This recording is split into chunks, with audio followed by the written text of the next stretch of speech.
Yeah, we have confidence in what we've been building towards. So it's really not about who's what seed. It's more about just competing, going out there, and being difficult to play against. How impactful is it as the road team to be able to come in and be disruptive for the series and grab this first game? Yeah, it's huge. Obviously, anytime you can get one on the road, it can sort of shock the series. This is gonna be a great challenge. This is gonna be a great place to play, great environment. It's a really good team. So we got our work cut out for us, but it should be fun. Thank you, Bill. Yeah, thanks. Been with this team through this particular position, the 8 spot, the challenges of it. Even though you've seen success of getting to a finals, you've also felt the agony of it being the only series you play. Right. The playoffs for sure. Cavs number one seed for a reason. So we just got to come out with that intensity, that grit that we had in the play-in. Build off of that. Obviously they're going to throw some haymakers, some punches to start. They got their home crowd. They're excited. They've been off for a minute. They've been resting, so they got a lot of energy. And they're gonna be ready to go. We just got to make sure we match that, take the first punch, and fight back. Let's talk about that first punch. I know it's not everything, but how good is it to get that first game, particularly when you're the road team in a series like this? Nah, for sure. You always say the series doesn't start until the road team gets a road win. Definitely just try to come into game one with that energy and effort, and just find a way to get this win and build off of that. Thank you, sir. The challenge of working from this position, trying to progress forward, if you walk us through it. Obviously bringing that desperation. That's what it's really about, being a more desperate team, understanding that we gotta go and try and get one out of here.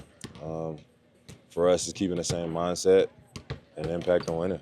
Knowing that it's not everything, but how important is being able to flip game one when you're the road team first? Turns into home court advantage. You sneak one on the road, unexpected, whatever may happen, and then you go home and try to get your two.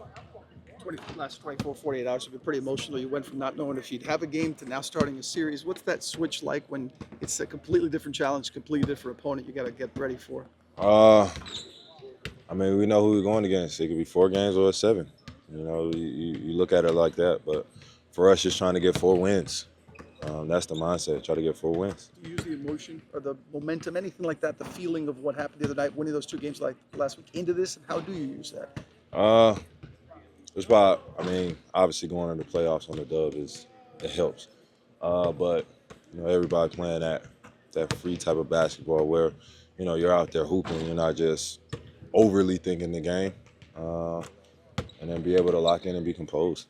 Your close personal friend Max Strus said he sat down with the staff and tried to fill him in as much as possible on what you guys run. How much is similar to what you ran with Max? Obviously, you had such a different roster. Whole different scheme, whole different lineup, different personnel, so it's not the same. I don't know. Do you see the Jokic play yesterday when the ball went to the bench and the Clippers assistants held it so he couldn't grab it? My question is, if Jeff Van That's the Gundy same has Gundy the that man grabbed strength to do it, Zoleg. who has the best hands among your assistant coaches to make sure that a guy like that doesn't get the ball? Which assistant would you say?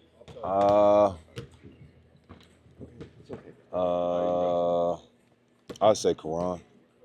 Why? Karan's played him or Quinny.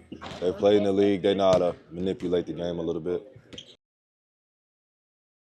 So you guys have done this before a few times. I think it's your 4th time coming from this 8 spot, trying to get in and create some havoc. And you all have before. So knowing that, how do you enter this into game one?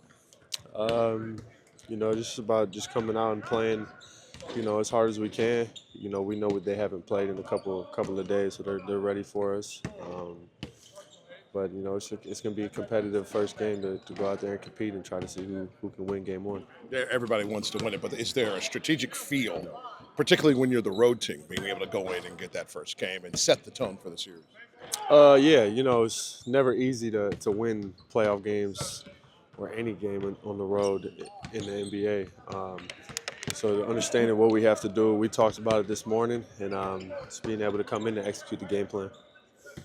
Did you see the play yesterday where the ball went into the Clippers bench and Jokic tried to get it out and the assistants grabbed it and wouldn't give it to him? I'm just curious if you saw that. I didn't see or heard it. about it. No, I didn't see that. My question is, if a ball goes into your bench and the assistant coach is going to battle someone as big as Jokic, which assistant coach has the strongest hands? Strongest hands? That's a good question. I'm probably gonna go with Malik or Karan for sure. Definitely Malik or Karan. And you think they could hold off Jokic like little Jeff Van Gundy did? Oh yeah, for sure. It was Jeff Van Gundy? Yeah. Oh yeah, if he can do it, then Karan can definitely do it. Curious, you guys just played that emotional game. That you got to flip the switch to the next one. How hard is that to do, and how do you kind of use the way you played in that momentum entering a new series, new opponent? No, I mean we're just carrying our momentum over to the night. Game one is kind of a toss-up game. There's no real adjustments. We're coming in, everyone's competing mano a mano. We got to get a win. Seeing Max Strus on the other side, a guy you went to battle with just a couple years ago. How is that when he's the opponent and then in a series like this? Yeah, it's good, real good. Max says he was talking to the staff during video yesterday, letting him know some of the nuances of the Heat. I'm just curious, in the 2 years since Max left, is a lot of the stuff still the same, or has there been so much change that maybe Max doesn't have the playbook? I think everything's the same, the exact same. We've been doing the exact same stuff for 2 years, so he knows exactly what we're doing. Spo, you talked a lot leading into this about the joy and pleasure of having the opportunity to get here, but now that you're here, it is the hard spot, the hardest of spots to work from, but you guys have done it before.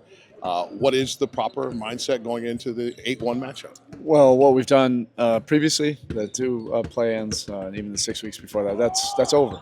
So now it's on to the next challenge, and 7-game series. Have all the things involved in that, and our focus is just game one.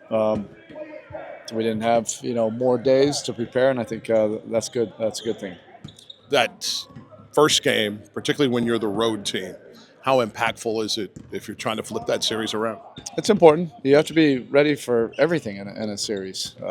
There's going to be things that go your way, things that don't go your way. You have to be able to manage that. This place is going to be rocking in here tonight. I'm sure they're really excited, to get out there and play, a real competitive game.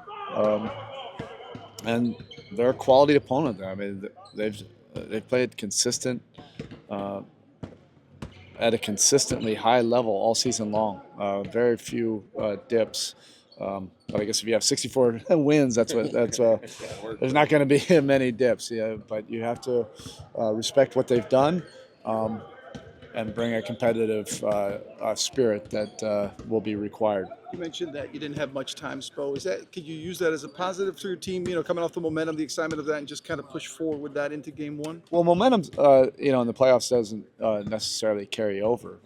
It's more about our fundamentals, bringing that competitive edge, playing way more consistently to our strengths, being able to, impose a will on the game more consistently than the opponent. That'll be.